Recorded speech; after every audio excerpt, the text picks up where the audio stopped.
Last exercise में हमने पढ़ा था इर्रेशनल प्रूव करने के बारे में।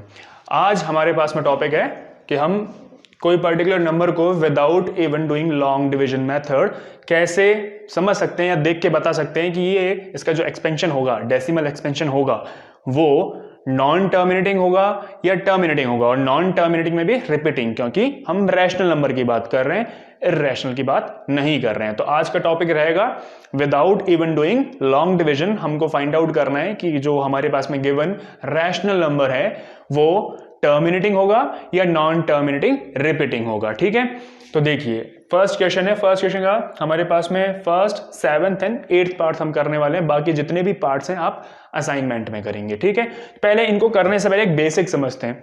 लास्ट से लास्ट एक्सरसाइज जो थी 1.2, उसमें भी मैंने आपको समझाया था कि एक पर्टिकुलर गिवन नंबर है वो टर्मिनेटिंग होने के उसके 100%, 100% श्योरिटी कब होती है? जब वो किस पे एंड हो रहा हो, मतलब उसका जो डिनोमिनेटर है वो कौन से फॉर्म में आए, 5n मल्टीप्लाइड बाय 2m। वहां पे 6n वाला क्वेश्चन था, याद है? उसमें हम न्यूमरेटर में बात कर रहे थे कि कोई भी नंबर 0 पे कब एंड होगा, तो उसका श्योरिटी क्या है कि उसमें उसके फैक्टराइजेशन में, प्राइम फैक्टराइजेशन में 5 का पावर आना चाहिए और साथ में 2 भी आना चाहिए। वही हम यहाँ पे इस फॉर्मूले में भी लेंगे, इस मेथड में भी लेने वाले हैं कि अगर हमारे पास में कोई गिवन रैशनल नंबर है और हमको देखते ही बताना है कि ये टर्मिनेटिंग होगा या नॉन टर्मिनेटिंग, तो उसके लिए एक ही चीज करना है आपको उसका डिनोमिनेटर चेक करना है। क्या? डिनोमिनेटर चेक करना है। और डिनोमिनेटर में देखना है आपको कि पावर जो चल रहा है, फॉर्म जो चल रहा है, वो किस हिसाब से चल रहा है। अगर वो इस फॉर्म में है 5n multiplied by 2m, n और m दोनों यहां पे होल नंबर्स में से कुछ भी हो सकता है। होल नंबर क्यों बोला? क्योंकि होल नंबर में 0 भी इंक्लूड होता है और हम यहाँ पे पावर में 0 भी ले सकते हैं, कोई इश्यू वाली बात नहीं है। आप में से कई लोगों का ये डाउट होगा कि अगर पावर 0 होगा तो आंसर क्या बनेगा। तो आपको याद रखना है, जब भी किसी एक एक्सप्रेशन का पावर 0 होता है, एक नंबर का पावर 0 होता है, तो उसका आंसर हमेशा कुछ भी हो चाहे वो 1 ही रहेगा। ठीक है, तो अब देखिए एक बार मैं एक एग्जांपल लेता हूं ताकि और क्लियर हो आपको। मैंने लिखा 8, या फिर थोड़ा ठीक है एग्जांपल ले लेते हैं, 9/20। ठीक है, मुझे न्यूमरेटर से फर्क पड़ ही नहीं रहा है, मैं सीधे सीधे जाता हूं किस पे? डिनोमिनेटर पे। उसको मैं फॉर्म में डालता हूं। 20 के अगर हम फैक्टराइज करें, 20 को फैक्टराइज करें तो क्या लिख सकते हैं? 2 मल्टीप्लाई बाय 2 मल्टीप्लाई बाय 5। क्या बन जाएगा? देखिए 2 2 जा 4, 4 5 जा 20, बन गया, फैक्टराइज कर दिया। हम इसको और क्या लिख सकते हैं? 9 divided by 2 raise to 2 multiplied by 5 raise to 1। ये देखिए इस फॉर्म में आ रहा है, नहीं आ रहा है? 5 का कुछ ना कुछ पावर होगा, 1 है। 2 का भी कुछ ना कुछ पावर होगा, 2 है। जरूरी नहीं है सेम हो, अलग अलग भी हो सकते हैं और जरूरी नहीं है कि दोनों नंबर आए, एक भी आ सकता है, तब भी डिविजिबल होगा। तो इसका आंसर क्या आता है? इसका आंसर हमारे पास में अगर हम डिवाइड करते हैं ना 9/20 को, तो आंसर क्या बनता है? 0.45 बनता है हमारे पास में आंसर। 9/20 का जो आंसर होता है 0.45 होता है। तो देखिए ये क्वेश्चन जो है 9/20 सॉल्व हो गया, टर्मिनेटिंग है। तो हमको पूरा सॉल्व नहीं करना है, लॉन्ग डिवीजन नहीं किया मैंने बस देखते ही बता दिया कि 9/20 का जो भी आंसर होगा, ये नहीं बता सकता मैं, जरूरी नहीं है कैलकुलेशन ठीक हो। अगर आपकी अच्छी है कैलकुलेशन तो आप बोल दोगे कि हाँ आंसर इसका 0.45 है, लेकिन हमको आंसर नहीं बताना है, हमको बस नेचर बताना है कि क्या ये टर्मिनेटिंग होगा या नहीं होगा। तो हम देखेंगे डिनोमिनेटर को। किसको देखेंगे? डिनोमिनेटर को। अगर वो इस वाले फॉर्मेशन में है, ये वाला फॉर्म, अगर इस वाले फॉर्म में अगर वो है तो आप श्योर होके बोल सकते हैं वो क्या होगा? टर्मिनेटिंग होगा। ठीक है, इसका जो एक्सपेंशन होगा, डेसिमल एक्सपेंशन होगा, वो टर्मिनेटिंग होगा। और अगर नहीं है इस वाले फॉर्मेशन में तो नॉन टर्मिनेटिंग होगा। बस इतना सा हमको समझना था। अब इसमें एक डाउट आएगा आपको कि सर अगर यहाँ पे 2 नहीं हो, सिर्फ 5 हो, तो क्या बनेगा? तो भी आंसर टर्मिनेटिंग ही आएगा। कैसे? अगर मैं बोलूं ये 9/2 रेज टू 2 आ जाए और 5 रेज टू 0, तो ये क्या बनता है? देखिए 9/2 रेज टू 2 मैंने ऐसा कैसा लिखा? 5 रेज टू 0। अभी अभी मैंने बताया कि कोई भी नंबर लीजिए और आप उसका पावर अगर 0 लेते हैं तो आंसर हमेशा 1 ही रहता है। तो ये लो 1 लिख दिया। तो यहाँ पे बेसिकली 5 है ही नहीं। ऐसा ही हम 2 के साथ में भी कर सकते हैं, तब भी इस केस में इसका आंसर आएगा ही आएगा। 2.125 इसका आंसर बनेगा, वो आप करके देख लीजिएगा। तो उस वाले केस में भी ये डेसिमल जो एक्सपेंशन आएगा टर्मिनेटिंग होगा। अकेले 2 होने पे भी आंसर। अब आपको 3 रिजल्ट मिलते हैं यहाँ पे, ध्यान से सुनिएगा। ये दोनों फॉर्म है अगर डिनोमिनेटर में, सिर्फ ये दोनों, इनके अलावा कोई नंबर नहीं बोल रहा हूं मैं। 3 मैंने बोला नहीं, 7 मैंने बोला नहीं, और कोई नंबर नहीं, सिर्फ ये दोनों अगर फॉर्मेशन है जैसे इस वाले नंबर में देखिए, तो श्योर होके बोल सकते हैं कि टर्मिनेटिंग होगा। सिर्फ अगर 2 की पावर है और 5 की पावर नहीं है, 5 है ही नहीं वहां पे, तो भी टर्मिनेटिंग होगा। और तीसरा कंडीशन, अगर 5 का पावर कुछ है, इमेजिन कर लीजिए जैसे एक और एग्जांपल, 9/5 का पावर 2 हो गया और 2 का पावर 0 हो गया, तो यहाँ पे बेसिकली 2 है ही नहीं, ये 1 बन जाएगा। इस केस में भी आंसर क्या होगा? टर्मिनेटिंग होगा। तो टर्मिनेटिंग होने के 3 हमारे पास में रास्ते हैं। पहला 2 और 5, 2 और 5 का कुछ ना कुछ पावर अगर है डिनोमिनेटर में, जो भी नंबर है डिनोमिनेटर में, वो अगर 2 और 5 के फॉर्मेशन में आ रहा है, इस फॉर्मेशन में आ रहा है, इस वाले फॉर्मेशन में आ रहा है फॉर एग्जाम्पल, तो वो टर्मिनेटिंग होगा। या सिर्फ 2 के फॉर्मेशन में आ रहा है, 2 के फैक्टर्स बन रहे हैं ओनली, तो भी टर्मिनेटिंग होगा। या सिर्फ 5 के फैक्टर्स बन रहे हैं डिनोमिनेटर में, तो भी टर्मिनेटिंग होगा। ये 3 कंडीशंस हो गई। इसके अलावा जितने भी कंडीशंस आएंगे उनमें हमेशा नॉन टर्मिनेटिंग ही होगा। इस रिजल्ट पे हम पहुंचते हैं। तो आते हैं हम फर्स्ट क्वेश्चन पे। फर्स्ट का फर्स्ट पार्ट है, पहले हम उसको देखते हैं, फिर आगे मूव करेंगे।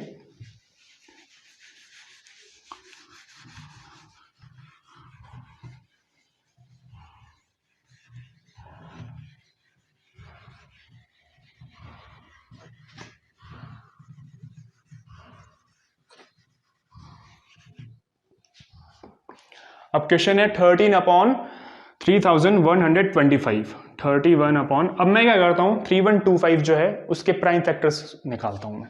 देखिए 3125, ठीक है, प्राइम फैक्टराइजेशन करते हैं। सबसे पहले 2 से तो होगा नहीं, क्यों? ऑड नंबर है, दिख रहा है। 3 का रूल मैंने बताया था, डिविजिबिलिटी रूल क्या था, आप उसके डिजिट्स को ऐड कर दीजिए एक नंबर के, और अगर वो 3 की टेबल में आता है, 3 की टेबल में आता है, तो वो डिविजिबल होगा।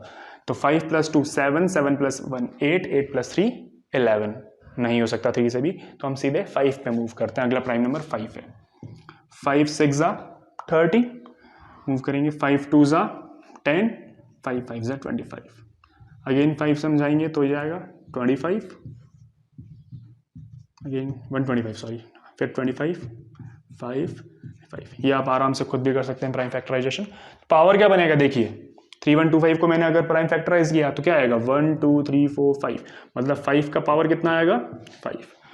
तो 13, सॉरी 31 नहीं था, ये 13 था।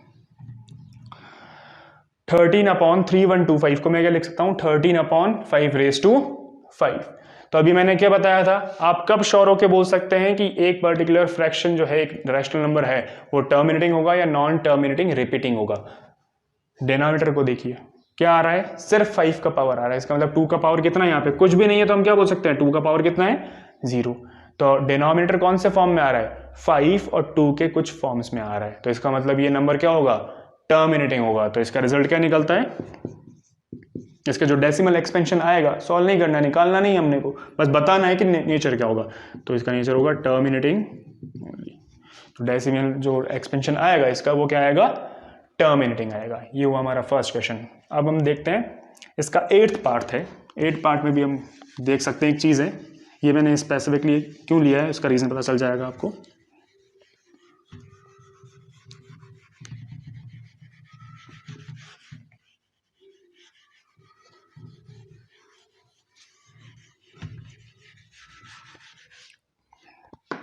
सेवंथ पार्ट बाद में करेंगे, पहले 8th देखते हैं। तो 8th में देखिए 6/15, 15 को मैं क्या लिख सकता हूं, सीधा सीधा 5 3 15, ठीक है।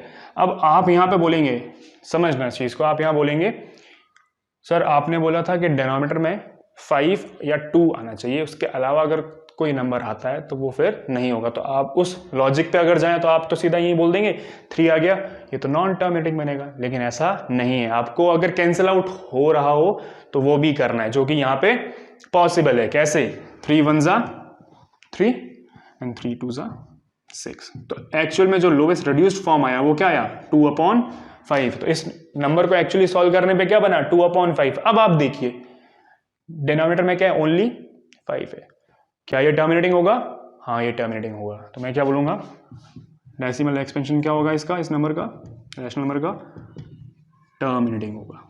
ये हमारे पास में क्लियर हो गया। अब आते हैं 7th क्वेश्चन पे जो बहुत आसान है, उन्होंने सीधे आपको फॉर्म्स ही दे दिए सॉल्व करके। यहाँ पे देखिए 129 upon 2 raised to 2, 5 raised to 7 and 7 raised to 5। तो अगर हम देखें 2 है 5 का भी पावर है बट 7 यहाँ पे एक्स्ट्रा आ गया। क्या 7 इसको कैंसिल आउट कर सकता है 129 को? नहीं कर सकता। इस वाले क्वेश्चन में तो इसलिए मैंने ये पहले क्वेश्चन किया रेफरेंस दिखाने के लिए। यहाँ पे 3 कैंसिल कर रहा था 6 को, तो 3 एक्चुअल में अगली स्टेप में चला गया, खत्म हो गया, रहा ही नहीं डिनोमिनेटर में। लेकिन 7 इसको नहीं ले जा पाएगा, 7 इसको कैंसिल आउट नहीं कर पाएगा। तो हम फिर कौन से रिजल्ट पे पहुंचते हैं? फिर रिजल्ट आता है कि ये जो रहेगा number because of this denominator, क्योंकि यहाँ पे 2 और 5 के अलावा 7 का भी पावर है। इस वजह से हम क्या बोलेंगे, ये क्या होगा, नॉन टर्मिनेटिंग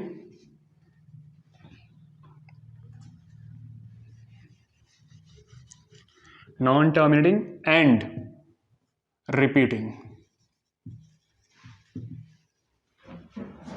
तो ये नंबर क्या हो जाएगा, नॉन टर्मिनेटिंग एंड रिपीटिंग हो जाएगा। क्यों? क्योंकि डिनोमिनेटर में 2 और 5 की पावर के अलावा 7 भी आ रहा है और वो 7 कैंसिल आउट नहीं कर रहा है जैसा कि इस क्वेश्चन में कर रहा था, 3 6 को कर रहा था। ठीक है, अब हम मूव करेंगे नेक्स्ट क्वेश्चन पे।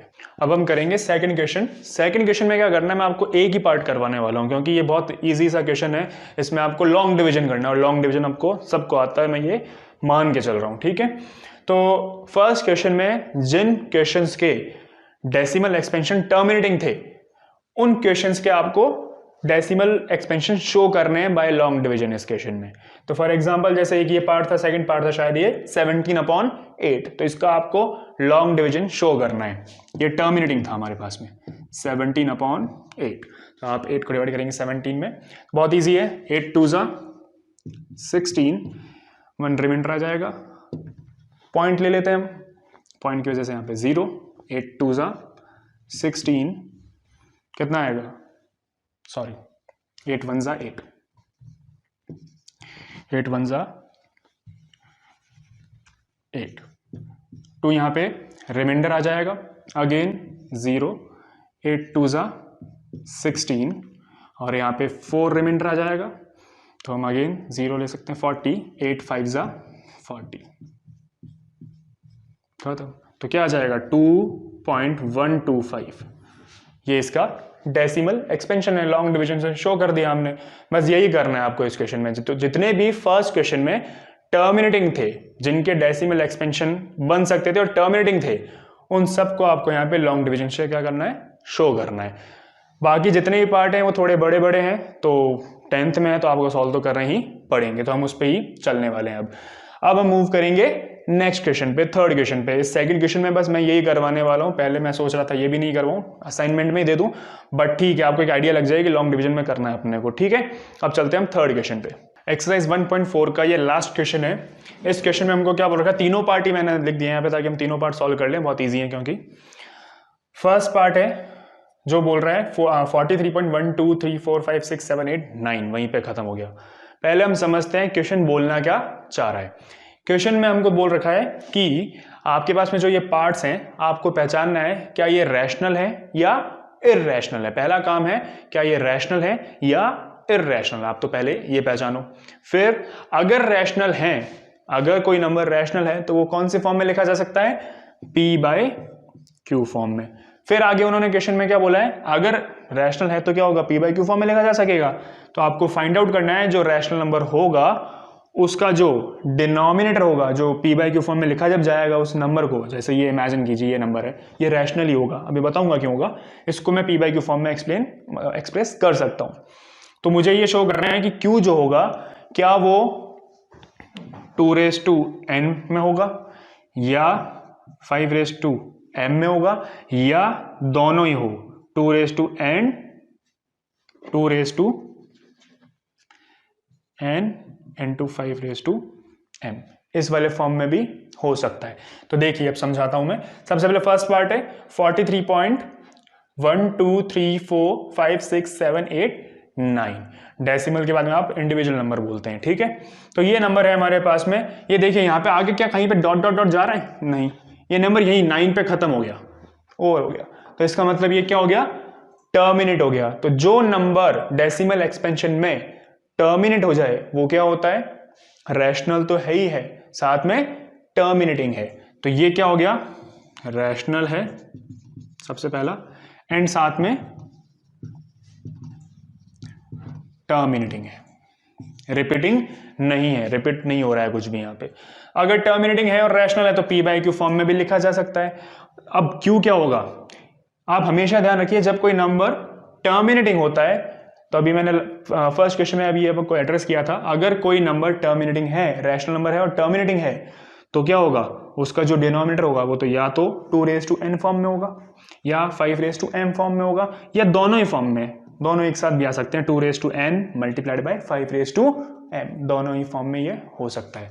तो अगर ये टर्मिनेटिंग है, जो कि मैंने बोल दिया यहाँ पे प्रूफ है कि भाई ये सॉल्व हो गया, टर्मिनेटिंग है, तो जो इसका क्यू होगा वो कौन से फॉर्म में होगा, वो इन दोनों फॉर्म में हो सकता है। तो हम श्योर होके बोल सकते हैं कि जो क्यू है वो 2n फॉर्म में भी हो सकता है, 5m फॉर्म में भी हो सकता है, और 2n multiplied by 5m form में भी हम उसको लिख सकते हैं। ये हमारा फर्स्ट क्वेश्चन हो गया। अब आते हैं हम सेकंड पार्ट पे। सेकंड पार्ट अगर हम देखें तो देखिए क्या है यहाँ पे,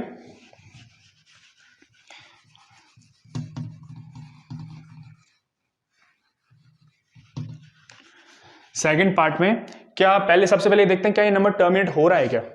ये देखिए 0.120 1200 12000 124 टाइम्स 0 एंड आगे ऐसे चलता ही रहेगा, ये 12000 12000 ऐसे बढ़ता ही रहेगा। तो ये डैश डैश डैश का मतलब है ये कभी एंड नहीं होगा। तो पहली चीज तो ये पता चली कि ये क्या है, नॉन टर्मिनेटिंग है, ठीक है।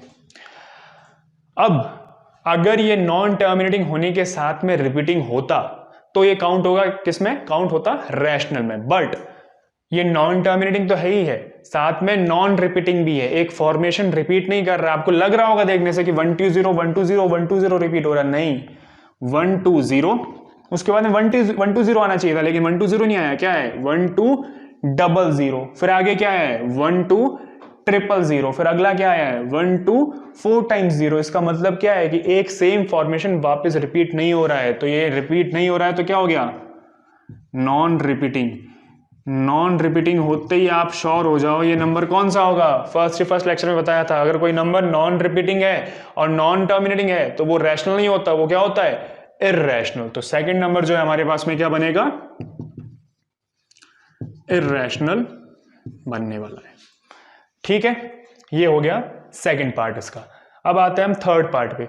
देखने से ये पता चल रहा है कि ये रैशनल है, क्यों, पहली बात 43.123456789 बार। ये बार कब लगता है, जब ये बार कोई पर्टिकुलर नंबर्स पे लगता है, इसका मतलब क्या होंगे, वो नंबर बार बार वापस उस फॉर्मेशन में रिपीट होंगे। कैसे, 43.1234567 एंड 9 बार लगने का मतलब क्या, वापस ये रिपीट होगा फॉर्मेशन 1 2 3 4 5 6 7 8 एंड 9, फिर वापस ये रिपीट होगा 1 2 3 4 5 6 7 8 एंड 9। इसका मतलब कोई एंड तो है ही नहीं इसका। तो अगर कोई एंड ही नहीं है तो ये क्या बन गया, टर्मिनेटिंग। तो ये वैसे ही नहीं है, बार लग गया है तो नॉन टर्मिनेटिंग।